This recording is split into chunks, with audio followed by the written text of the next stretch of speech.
Instagram, YouTube, Facebook খুললেই কিন্তু এই শাড়িটার ভিডিও দেখা যাচ্ছে।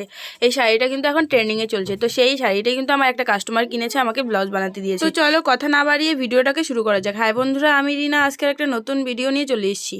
সবার প্রথমে আমি আস্তরে ঠিকঠাক করে মাপ দিয়ে কাটিংটা করে নিচ্ছি।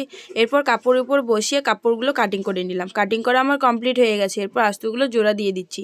আস্তর জোড়া লাগা কমপ্লিট করে পুটগুলো সেলাই করে এরপর হাতা জোড়া দিয়ে দিচ্ছি। হাতা জোড়া লাগানো কমপ্লিট হয়ে গেছে। এরপর বগলতলায় কাপড় লাগিয়ে নিব। সেই অনুসারে কিন্তু কোনাচি করে আমি কাপড়গুলো কেটে নিয়ে জোড়া দিয়ে দিলাম। এরপর আমি পিছনের গলার ফিতাগুলো তৈরি করে নিচ্ছি। পিছনে ফিতাগুলো তৈরি করা কমপ্লিট করে সাইডটা সেলাই করে ফিতাগুলো এখন উল্টায় নিব। তো উল্টানো কমপ্লিট হয়ে গেছে। এরপর সরু ফিতাটা আমি উল্টায় নিচ্ছি।